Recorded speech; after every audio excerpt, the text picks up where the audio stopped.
Hi, and welcome to Life Skills Therapeutic Groups at Medford Family Services. My name is Nicole, and today we will be going over self-care tips dealing with stress and anxiety. Engaging in a self-care routine has been clinically proven to reduce or eliminate stress, anxiety, and depression. It can help you adapt to changes, build strong relationships, and recover from setbacks. In today's video, we will be going over types of self-care, how to apply these different types of self-care into your lives, and how each one will benefit you. During today's session, if you could think of your own ways that you could incorporate types of self-care into your lives, write them down so you don't forget. Even if it's one or two things you have never thought of before, anything that you think of is a perfect start. The goal of today's video is to show you how simple it can be to start incorporating new self-care tips into your daily lives. When I say self-care, people may think of massages or facials every day, as that could be your type of self-care. It could be as simple as taking a shower or setting aside 10 minutes a day for alone time.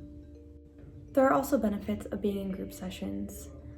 A few benefits are camaraderie. Sharing ideas with the group can help you relieve stress and anxiety. There are 7 areas of self-care that I will be covering today. Those are emotional, practical, physical, mental, social, spiritual, and personal. By the end of the video, you should get some ideas of how to apply these self-care tips into your daily lives. So, let's get into it. Emotional encompasses stress management, coping skills, therapy, and journaling. Practical self-care consists of creating realistic goals, budgeting, organizational skills, and setting boundaries.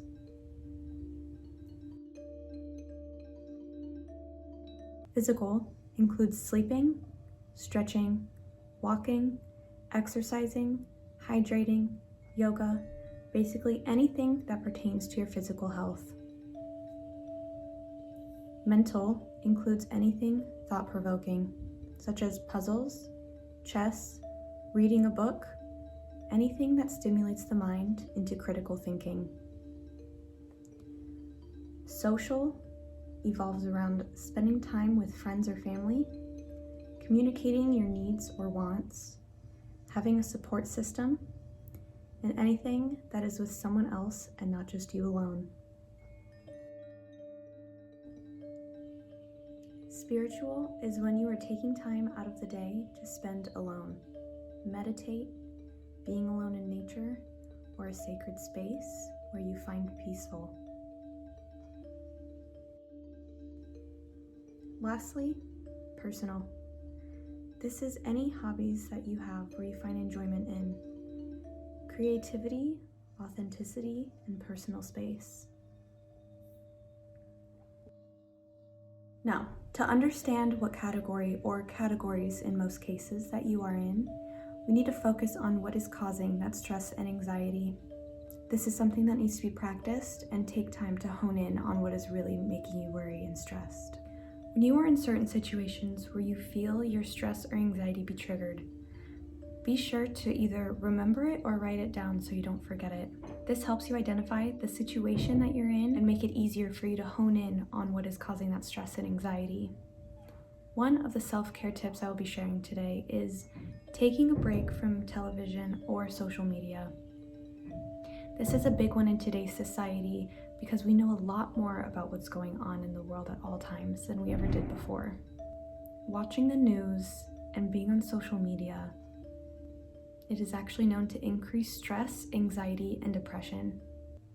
So just realizing when something that you were watching or looking at is a trigger for you, make sure to turn it off and walk away. It would benefit you to turn off the TV, delete social media, even just for a short amount of time. Go outside and focus on things in your control. This would fall into the emotional and physical and even spiritual category of self-care. Emotional because you realize that you feel stressed when watching the news physical because you're going outside, and spiritual because you are spending time in nature and focusing on things in your control. When you are ready, of course, you can turn the TV back on or reopen your social media apps, but in the meantime, when you're trying to recover from the trigger that just happened, you should delete and walk away. The next topic I will be talking about is a big one, and that is taking care of your body. This could vary for each person based off of needs, abilities, injuries, and the list goes on. But this list will be some of the most common ways to reduce stress and anxiety. Taking care of your body could be as simple as taking a shower, finding a new shampoo or body wash that you are excited to use, or toothbrush that you just got. Studies have shown that being clean and having good hygiene helps you be more motivated. Hygiene includes oral hygiene, so that means brushing your teeth twice a day for 2 minutes, and also flossing when you can. Ideally, flossing should be every day, but just try to do it as often as you remember if you don't think that that's realistic. If you find that you are skipping out on flossing more than you'd like to, set a little reminder next to your sink and always have floss picks handy.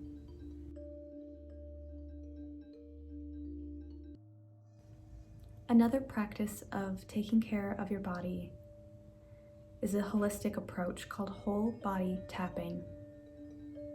On a physical level, tapping helps increase blood flow and circulation to an area and helps release tension. In an emotional level, it helps unblock stuck energy or emotions that may have been stagnant in an area. Another thing similar to this would be facial massages. Facial massages have been known to decrease sinus pressure, promote sinus drainage, increase blood flow circulation, and help with TMJ, as well as help relax facial muscles.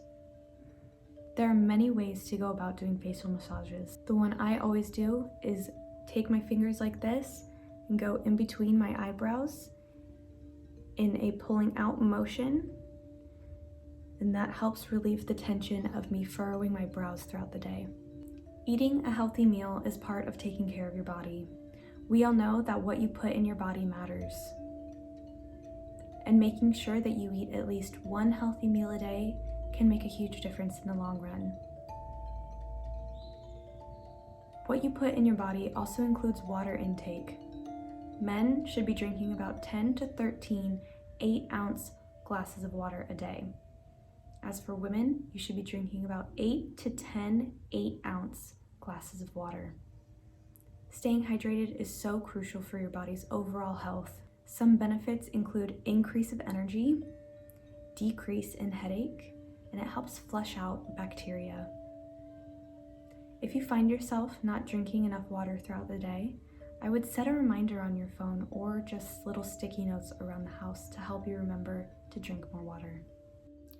Our next topic is about sleep. Getting the right amount of sleep is crucial for your mind, body, and soul. We should ideally be getting about 7 to 9 hours of restful sleep a night. Sleeping is a lot more than just closing your eyes and falling asleep. Your quality of sleep can be affected by the environment that you are in. The ideal setting for sleep would be in a cold, dark room that is ideally quiet, but a lot of people like to use white noise sound machine to drain out the environment around you. Having the white noise sound machine helps you get better quality sleep and have less wake-ups. Having a clean room can also improve your quality of sleep. If you are finding that you have trouble falling or staying asleep, I would suggest turning off electronics such as phone or the television off about an hour before bed so that your brain can unwind. Turning electronics off can help with the light transmitting into your eyes and alerting our brains to wake up. Try relaxing with a book instead, or a cup of sleepy herbal tea to help unwind and shut your brain off. To understand the importance of sleep, we have to understand our body's natural cycle. This is called our circadian rhythm. The circadian rhythm is our sleep-wake cycle through a 24-hour period. Your brain receives signals based off of the environment that you're in and activate certain hormones as well as alter your body temperature, regulate metabolism, helps you keep alert, or draws you to sleep. Hormones play a huge role in your sleep. We produce cortisol, a stress hormone that keeps us awake and alert, and melatonin that helps our body go to sleep. You might notice around 3 or 4 p.m. that your body starts to feel a little bit more tired and sluggish. That is called our 3 p.m. slump, and all humans are designed that way. It is your body's natural way of telling you that you should take a nap.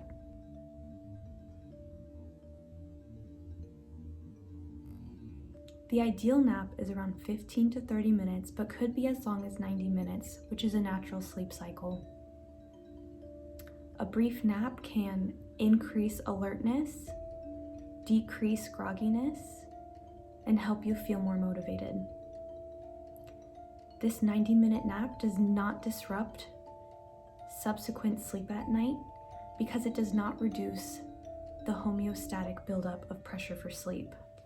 You may be wondering if you can reset your circadian rhythm, and the answer is yes. Thankfully, we can try a few tips to help you reset your circadian rhythm. First would be to try to start a morning routine. Crack your blinds a little bit so that you can wake up to the sunrise, and it helps your body naturally wake up with the light. Spending the first 20 to 30 minutes outside can also greatly help your circadian rhythm. Doing so offers a proven way to help improve your energy levels, circadian rhythm, and help reduce anxiety, depression, and seasonal affective disorder. Daily exercise can also help reset your circadian rhythm. A 20-minute walk is way more beneficial than you may think. Trying to avoid caffeine, alcohol, and nicotine in the evenings can also greatly affect your circadian rhythm. Trying to meditate or do some light reading before bed is also proven to help reset as well. What and when you eat is also known to help reset your circadian rhythm. There is something called thermic effective foods. Thermic effective foods is basically the amount of energy it takes for your body to digest, absorb, and metabolize the food that you eat. High thermic foods are lean meats, low-fat dairy, eggs, high-quality fish, avocados, dark chocolate, beans, whole grains, coffee, sweet potatoes, chili peppers, nuts, and seeds. It might take a while to completely reset your circadian rhythm, but using some of these steps will greatly improve your sleep. Being active as soon as you wake up can play a huge role in your mental health. That doesn't mean that you have to wake up and go run a marathon, but just waking up and going outside or waking up and stretching is enough to make a difference. Checking your phone as soon as you wake up is something that should be highly avoided. Doing so can actually change the chemicals in your brain into being triggered into more of a heightened state versus a more relaxed state. Instead of checking your phone right in the morning, here are some things that you could do instead. You can exercise, go on a run or walk, stretch, spend time with family, listen to a podcast or music, or look at art. You can appreciate the real world around you. You can mindfully make that cup of coffee or your breakfast to enjoy, or you could even meditate right when you wake up. That leads us to our next topic of going outside. Research suggests that spending 20 minutes outside daily is known to increase your mental health, decrease stress and anxiety, and promote healing. That includes just going outside and sitting in the sunlight for 20 minutes or going on a walk. Anything that gets you outside is a win. When you are anxious and stressed, it's best to focus on things around you in nature. It helps take your mind off of things for a few minutes and focus on something greater than yourself. Focus on the trees around you, on the wind blowing, on the sun against your skin, on the air that you're breathing in and out. How long has that tree been there? Were they planted, or did it grow from a seed? How many animals live in that tree? These are the types of questions that help us realize that we are part of this amazing ecosystem that took place long before us. On these walks outside or outside time, it might be best to leave your phone at home and not bring it with you. If you do need to bring it with you for any reason, it is best to try not to use it.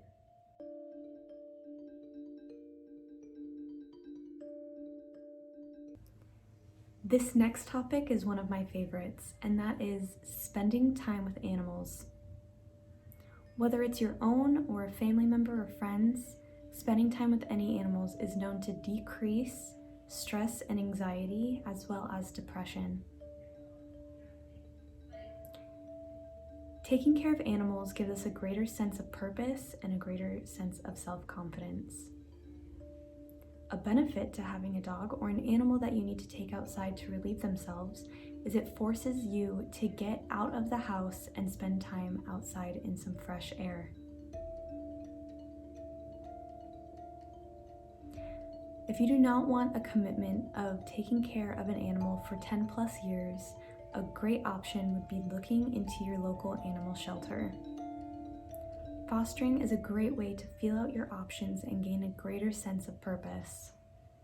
Foster families report feeling more fulfilled and a greater sense of purpose when fostering animals. The great thing about fostering is the shelter usually gives you everything that you need to watch the animal short term. Typically, you're only fostering for about 4 to 8 weeks, and they give you anything that you need and more during that time. Talk to your local animal shelter to see if fostering animals is something that you would like to do. Always remember, if you have an animal already, you can try and get that animal to be an emotional support animal. To do so, you need to go to your healthcare provider, psychiatrist, anything in the healthcare profession, and they need to write you a letter stating that your animal is an emotional support animal.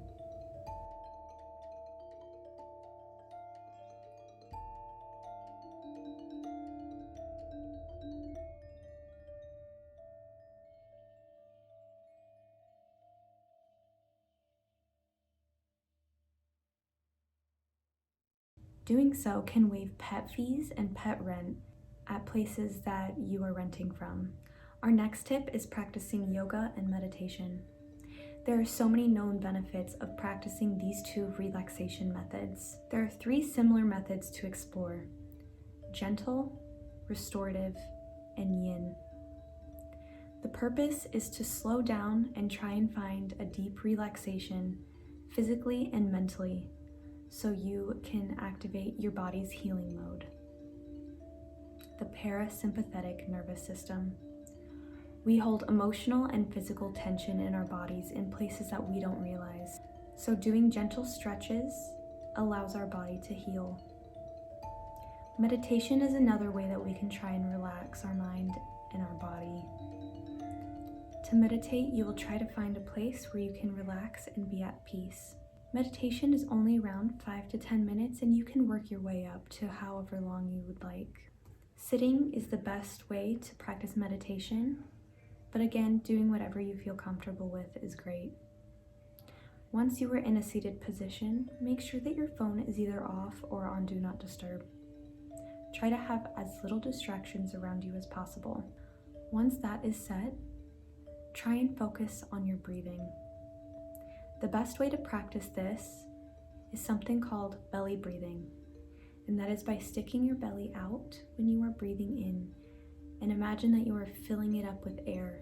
This is the most relaxing way to breathe, and you can practice this in situations when you aren't meditating and just need a second to relax. Studies show that practicing meditation reduces blood pressure, anxiety, and depression.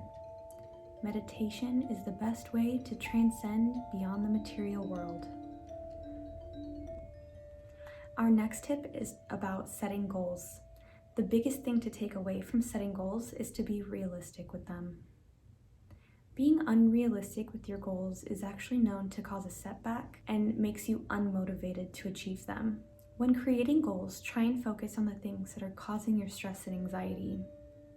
Earlier, when I mentioned when you notice a trigger and you write something down or remember it, try and base your goals off of how to help minimize those stresses and anxieties. The benefits of having goals is you have a greater sense of direction, greater focus, increased productivity, and higher level of motivation.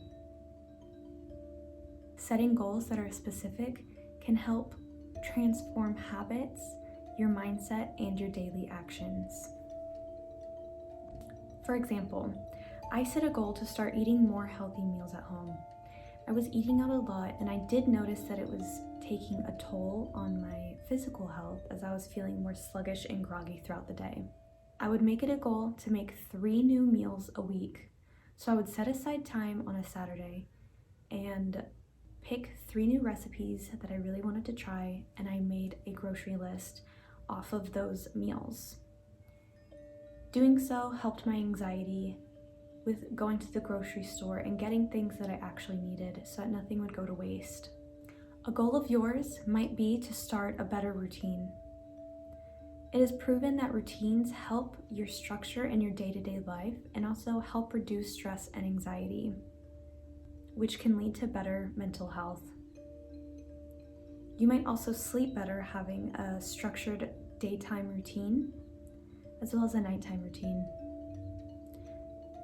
Sleeping more will increase your mental sharpness as well as emotional and physical well-being. Keep in mind that not every stressor can be eliminated, but our goal is to help you minimize your stress and anxiety. Our next tip is talking to someone.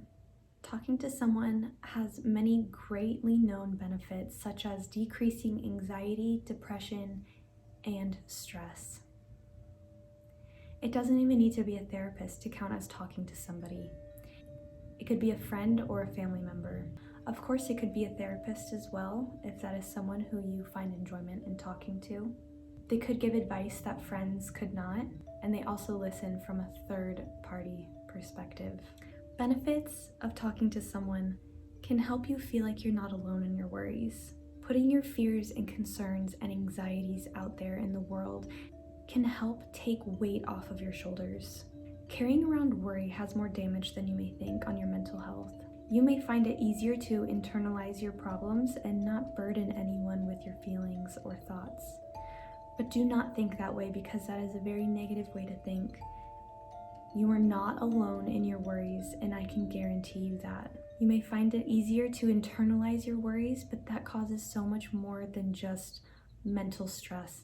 That can affect your physical well-being as well. Everyone has their worries, and everyone has something that they want to talk about.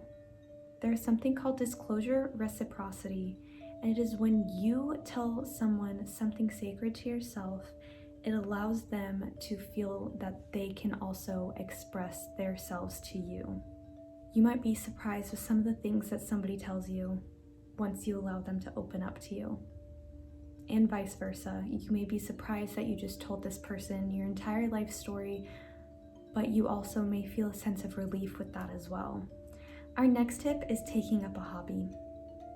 Taking up a new hobby is actually proven to help your cognitive function as well as decrease stress, anxiety, and depression. Picking up a hobby for anything or anyone but yourself and your enjoyment could cause unnecessary stress and anxiety. Putting your efforts into something new every day can help your mind relax and not think of those certain stressors or triggers while you're doing that certain activity. It allows your mind to relax and calm down and just focus in on the hobby that you are performing. Some new hobby ideas could be hiking, fishing, hunting, baking, gardening, cooking, pottery, reading, making music. The possibilities are really endless. A hobby can even just be relaxing outside by yourself, enjoying a nice cup of herbal tea. Anything that can take your mind off of your daily lives for just a little bit is a great start. Other benefits of hobbies include improving your creativity, growing you spiritually by calming your mind and connecting to your body, strengthening your relationship, whether that be with people or the people that you are sharing your hobby with. It may improve your career by improving or discovering your newfound sense of creativity, communication, design, and networking. And who knows, maybe your new hobby can be a new source of additional income.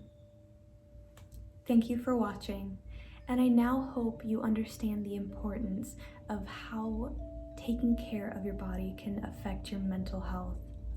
I highly encourage you to talk to your peers so that you can build off of each other and get new ideas along the way.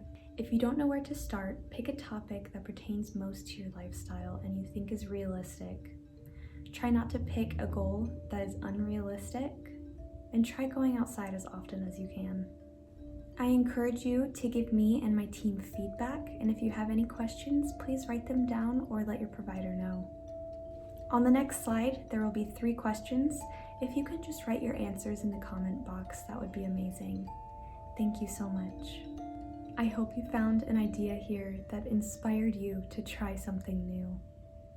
You deserve happiness, you deserve health, and you deserve wellness. Thank you.